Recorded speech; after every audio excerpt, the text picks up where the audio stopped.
सब जग जीव लगहु सब भाई, जानहु पार मिताई मिताई, जानहु पार मिताई मिताई। हो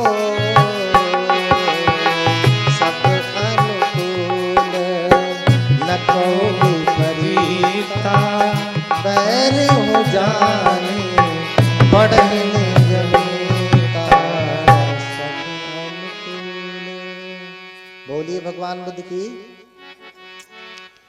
तो सब अनुकूल न को विपरीता, कोई हमारा विरोधी न दिखे, सब हमारे क्या लगे, वैरी हो जान पर ही निज मीता। वैरी भी हमारे मित्र दिखने लगे और सब जग जीव लगे ही सग भाई। संसार के जितने भी जीव हैं आपको अपने भाई की तरह लगने लगे। आजकल का भाई नहीं कि भाई को ही आजकल लोग सूली पे चढ़ा दे रहे हैं। संसार के सभी प्राणी हमारे भाई की तरह लगने लगे तो समझना कि आपकी ये फिर मैत्री है। नच गीत कर रहे हैं और कहते हैं कि बनते हैं तेन पनाहं, नचन नचना दिवसीन पवतानं नच गीतम। देखो नच गीत की परिभाषा क्या है कि जो गीत नाचने के लिए नचाने के लिए गाई जाती है वो गीत भिक्षु को नहीं गाना है। अच्छा ऑर्केस्ट्रा में कौन सा गीत चलता है, कमर हिलाने के लिए, नाचने के लिए, नचाने के लिए। आपको नचाने के लिए गीत गवा रहे हैं नहीं। और किस प्रकार के लिए, किस प्रकार से नाचना, मयूर आदि नच्चन वसेनाति नच गीतम। मयूर को नाचते हुए देखा है। नच गीत की परिभाषा सुनो त्रिपिटक से। मयूर को नाचते हुए देखा है, मोर को तो कैसे नाचता है, घूमर घूमर घूमर घूमर, हाँ घूम घूम के ठुमका लगाता है ना। ऐसे बहुत सारे बाबा भी लोग होते हैं, उठा लिए कमर और घूमर घूमर नाचते हैं और ठुमका लगाते हैं, नाचते हैं ठुमका लगाते हैं। ऐसा नाच और ऐसा गीत नहीं गाना है, ना ऐसी नाच ना ऐसा गीत जो ऐसे व्यक्ति कमर हिलाए ठुमका लगाए, ऐसा गीत भिक्षु नहीं गा सकते। तो आपको ठुमका लगवाया मैंने कभी कि चलो खड़े हो जाओ, थोड़ा ठुमका लगा लो, कमर हिला लो, ऐसा कहा क्या? नहीं, हम तो यही कहते हैं कि समय ऐसा आएगा कमर खुद ही टेढ़ी हो जाएगी। क्यों टेढ़ा करते हो, कमर खुद ही टेढ़ी हो जाएगी। लेकिन गीत गाने के लिए भगवान ने कहा। भगवान बुद्ध के शासन को 9 भागों में बांटा गया है, महायान में 12 अंगों में बांटा गया, थेरवाद में 9 अंगों में बांटा गया भगवान बुद्ध के शासन को। जैसे मैंने कल बताया परसों, एक भिक्षु थे मुझसे शांति उपवन में मिले, बड़े महाथेरो हैं, नाम नहीं लेना चाहता। उनकी दृष्टि बड़ी ही वैज्ञानिक है और प्रवज्ञा के लगभग 60 वर्ष बीत चुके हैं। व्यर्थ का ही बूढ़ा हुए हैं, हाँ व्यर्थ का ही शरीर बूढ़ा किया। ज्ञान बूढ़ा कर लेते तो पूज्य हो जाते। जहां जाते हैं वहां तिरस्कार करके लोग भगा देते हैं, जहां जाते हैं वहां तिरस्कार करके भगा देते हैं। कई कई जगहों पे तो कुर्सी खींच लेते हैं, बैठने नहीं देते। हाँ कहते कि तुम जो कथा करते हो उसमें कुछ असली भी होता है कि? बोलिए भगवान बुद्ध की। बनते हमने कहा नहीं, असली हमारा तो नहीं, आप बताएं आपका कितना असली होता है। नहीं नहीं तुम बताओ, तुम जो कथा करते हो कुछ असली भी होता है इसमें। हमने कहा कि आप जो वचन सुनते हैं, मैं अपना वचन नहीं कहता, उसकी व्याख्या भले अपने मुख से करता हूं, लेकिन पाली के एक एक शब्दों को कहता हूं जो स्वयं भगवान बुद्ध ने कहा है। आपकी तरह से नहीं, आपकी तरह से नहीं कि आपका अपना अकेला ग्रंथ है। तो बोले कहां से कहते, कौन सा त्रिपिटक? मैं किसी त्रिपिटक को नहीं मानता। फिर मैंने कहा अच्छा ये बताओ कि भगवान बुद्ध के शासन को कितने भागों में बांटा गया? भगवान बुद्ध के शासन को कितने भागों में बांटा गया? तो कहता है, वो ज्ञानी कहते हैं कि भगवान बुद्ध के शासन से हमें कुछ लेना देना नहीं। हमने हाथ जोड़ लिया कि बनते जी हमें भी आपसे कुछ लेना देना नहीं। जिसे जो बुद्ध के अनुसार प्रवज्जित हुआ है और बुद्ध के शासन को ही नहीं मानता, उसे मैं भी नहीं मानता। मेरी नजर में आप पूज्य नहीं। मैं हाथ जोड़ करके चला आया, हे भगवान दोबारा आपका दर्शन न होवे। बोलिए भगवान बुद्ध की। आप लोग भी यहीं से हाथ जोड़ लीजिए कि उनका दर्शन न होवे। भगवान बुद्ध के शासन को 9 अंगों में बांटा गया है। 9 उसे कहते हैं नवंग सत्थु शासन। शासन शब्द सुनते हैं ना, उत्तर प्रदेश शासन सुनते हैं ना, उसी को भगवान बुद्ध का शासन कहते हैं। ये शब्द तो बाद में आया है ना, जब संविधान बना तब नहीं आया है। बोधिसत्व ने संविधान बनाया तब आया। जाहिर सी बात है उनके ऊपर बुद्ध की वाणी का प्रभाव है। इसलिए बुद्ध शासन को, बुद्ध की शिक्षा को 9 अंगों में बांटा गया। 9 तो संगीत को बता रहा हूं, संगीत को 9 अंगों में बांटा गया। सुत, ध्यान से सुनना, फिर से पूछूंगा। सुत, गेय, वैयाकरण, गाथा, उदान इति उत्तक, अभूत धर्म, जातक, निर्देश। ध्यान से सुनना, भगवान बुद्ध का ये नवंग सत्व शासन है। तो कुछ उपदेश ऐसे हैं जिनको भगवान ने सूत्रों के रूप में बताया है। सूत्रों के रूप में, सूत्र जैसे कठिन से कठिन सवाल हो, अगर उसे हल करना हो तो क्या लगता है? क्या लगता है? सवाल। हल करना हो तो क्या लगता है? सूत्र। सूत्र गणित का सवाल। ऐसे ही जीवन का सवाल हल करना हो तो क्या लगेगा? सूत्र लगेगा। कौन सा सूत्र लगेगा? कौन सा सूत्र लगेगा? A+B का होल स्क्वायर।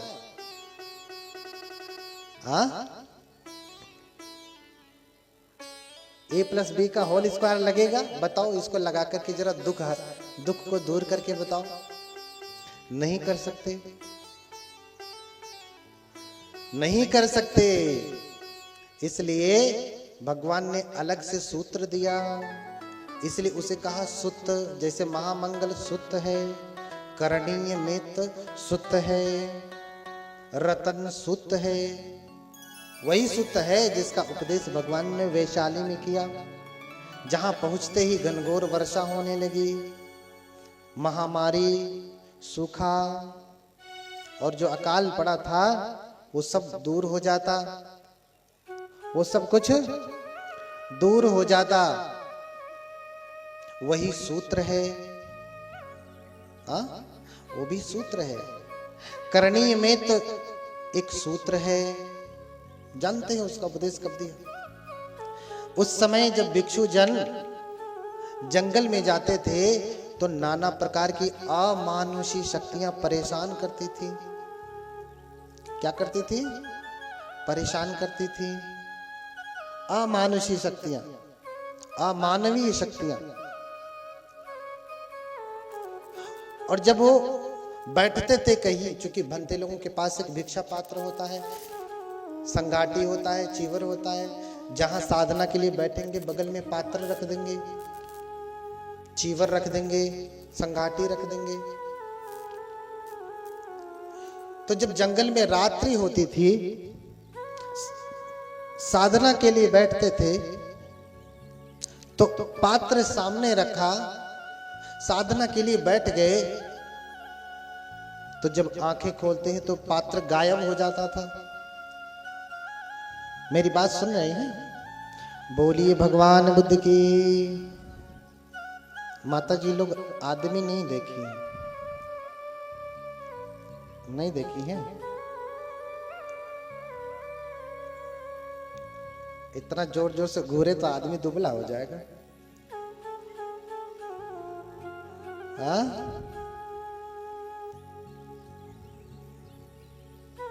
बोलिए भगवान बुद्ध की। बनते लोग जब साधना करते थे जंगल में तो सामने ही पात्र रखते थे, पात्र गायब हो जाता था।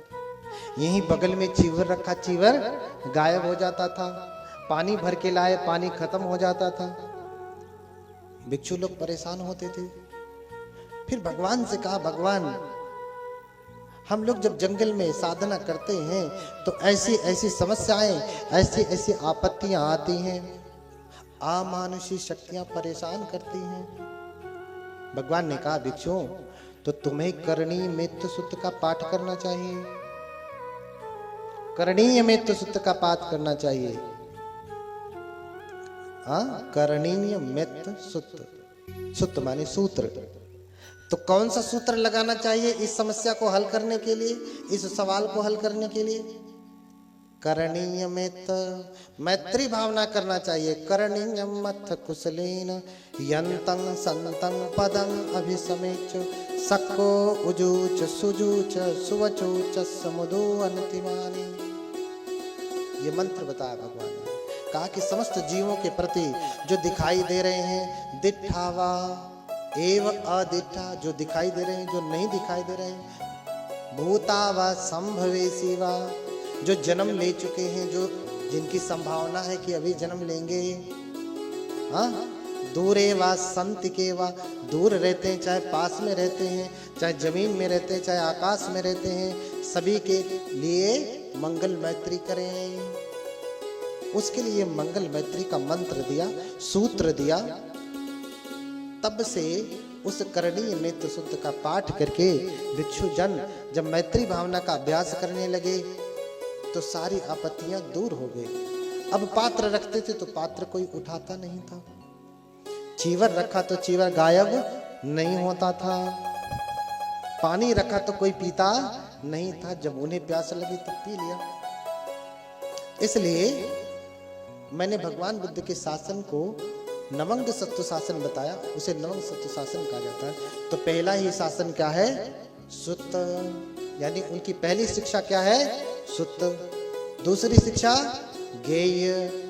गेय का अर्थ होता है जिसे गाया जाता है। गेय का अर्थ क्या होता है? जिसे गाया जाता है, जिसे गीत कह सकते हैं, गीत। हाँ, गाथा, गाथा भी गाई जाती है, गाथा भी गाई जाती है। एक गीत है, एक संगीत है। एक क्या है? गीत है, एक संगीत है। एक सामान्य स्वर से गाया जाता है, एक क्लासिकल स्वर से गाया जाता है। जिसको क्लासिकल में गाना देखे हमारे बनते मेहतानंद आपको हर दिन बुद्ध स्तुति में उसको सुनाते हैं। अहो अहो बुद्धम अनंत तेजसम, अहो अहो सागर में रुगलम। जिसे क्लासिकल में गाना है, शास्त्रीय में गाना है, उसे शास्त्रीय में गाया। जिसे सामान्य स्वर से गाना है उसे सामान्य स्वर से गाया जाता है। इसलिए गेय को ही गीत कहा जाता है। अब ये कहते हैं कि नच गीत, मैंने पहले ही बताया, नच्चन नच्चनादि वसीन नच गीतम। जो नाचने के लिए, स्वयं के नाचने के लिए गा रहा है, बजा रहा है, तो नच गीत हो गया। दूसरे को नचाने के लिए नाच जो है गा रहा है, बजा रहा है, तो भी क्या हो गया? नच गीत हो गया। और कैसे नाचने के लिए? मयूरादि नच्चन वसेन पवत्तानम नच गीतम। मयूर की तरह, मोर की तरह, जैसे मोर घूमर घूमर घूमर घूमर करके नाचता है, ऐसे बहुत सारे साधु सन्यासी होते हैं, घूमर घूमर करके नाचते। इधर ठुमक के जाएंगे उधर नाचेंगे, उधर ठुमक के आएंगे इधर नाचेंगे। भगवान सन्यासियों के लिए नाचना मना किए हैं। कुछ लोग ढोल बजा बजा के नाचेंगे, कुछ तबला बजा बजा के नाचेंगे, कुछ ठुमक ठुमक ठुमक ठुमक करके नाचेंगे। भगवान ने किसी भी प्रकार का नाचना सन्यासी के लिए नहीं कहा। अगर नाचना इतना ही अच्छा होता तो ज्ञान प्राप्ति के बाद बुद्ध नाचते, खूब नाचते। संत कबीर संत रैदास नाचते, उन्होंने भजन गाया लेकिन नाचे नहीं। भजन गाया लेकिन नाचे नहीं। महावीर स्वामी ज्ञान प्राप्ति के बाद नाचते लेकिन नाचे नहीं। नहीं नाचते हैं, नहीं नाचते हैं। इसलिए भगवान ने भिक्षुओं के लिए, सन्यासियों के लिए, प्रवज्जितों के लिए, भंते लोगों के लिए नाचने के लिए मना किया। कौन सा नाच? जो ठुमका लगाने के लिए अपने लिए हो चाहे दूसरों के लिए, और उसके लिए जो गीत गाया जाता वो गीत भी वर्जित किया। लेकिन जो गेय है, जो गीत है, उसे तो गाया ही जाएगा। हाँ, उसे तो गाया ही जाएगा। उसे बिना गाए रहा नहीं जा सकता। इसलिए गीत समझें आप। इसलिए भगवान बुद्ध के बाद जब संगीति हुई, संगीति समझ रहे ना, काउंसिल, बुद्धिस्ट काउंसिल जब हुई, पहले काउंसिल में 500 लोग रहे, 500 अरहत रहे। इसलिए उसे कहा पंचसतिका, त्रिपिटक में ही। पहली संगीति में 500 अरहत भिक्षु रहे, जीवन मुक्त भिक्षु रहे, और उन्होंने बुद्ध वचनों का संगायन किया। संगायन का अर्थ क्या होता है? संग में, साथ में गायन। गायन अब समझ में आ रहा है? फिर संगायन क्यों होता? उसी का दूसरा नाम है संगीति। साथ में गीति करना, गाना। हाँ, उसी का आप जो है परिवर्धित रूप है संगीत। संगीति का परिवर्धित रूप क्या है? संगीत। संगीत। इसलिए जो ये महाज्ञानी लोग कह रहे हैं कि भंते गाना गा रहे हैं, नच गीत कर रहे हैं, उन ज्ञानियों को समझना चाहिए कि तुम परिभाषा कहां से दे रहे हो। जिस त्रिपिटक में नच गीत कहा गया है, उसी त्रिपिटक में यह भी बताया गया है कि किसको नच गीत कहते हैं। तुमने ये तो पढ़ लिया, भगवान बुद्ध ने कहा नच गीत वादित विशुक दर्शना वेरमणि, लेकिन तुम ये नहीं पढ़े कि किसको नच गीत कहा भगवान ने। बोलिए भगवान बुद्ध की, बोलिए भगवान बुद्ध की। हाँ, इसलिए हम उन तथागत के बारे में महिमा कल ही बता चुके, परसों बता चुके। उनकी महिमा बड़ी निराली है, और उन्हीं के ये वचन पूरे त्रिपिटक में है। जिसे नहीं मानना है उसके लिए ये कथा नहीं है। जिसे गाली गलौज करना है दूसरे धर्मों को, वो जाए, वो इस पांडाल में ना आए, उसके लिए ये कथा नहीं है। ये कथा तो शांति के लिए है, सद्भाव के लिए है, मैत्री के लिए, करुणा के लिए, अपने दुखों के निवारण के लिए है, सुख प्राप्ति के लिए, शांति प्राप्ति के लिए है, पूरे संसार में सुख शांति प्रवर्धित करने के लिए है। बोलिए भगवान बुद्ध की। हाँ, भगवान बुद्ध की। हाँ, इसलिए उस शांति को पाने के लिए लोग भगवान बुद्ध के पास आते थे। कुछ लोग तो रूप को देख करके आते थे, कुछ वचन को सुनने के लिए आते थे। जो रूप को देखने के लिए आते थे वो भी वचन सुन करके फिर भगवान बुद्ध का अनुयायी हो जाते थे। जैसे कल हमारे छोटे भंते ने एक छोटा सा प्रसंग आप लोगों को सुनाया था वक्कली का।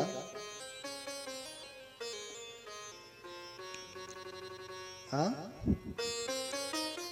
वक्कली बहुत सुंदर बुद्ध के शरीर को देख करके मोहित हो जाता, क्योंकि बुद्ध बहुत सुंदर है। 32 लक्षणों पेता असीतानु व्यंजना धरा। भगवान बुद्ध 32 महापुरुष लक्षण और 80 अनुव्यंजनों से युक्त हैं। यही महापुरुष लक्षण उनको बहुत सुंदर बनाते हैं। देखिए ना, भगवान बुद्ध के कान उधर हैं, बैठे हैं।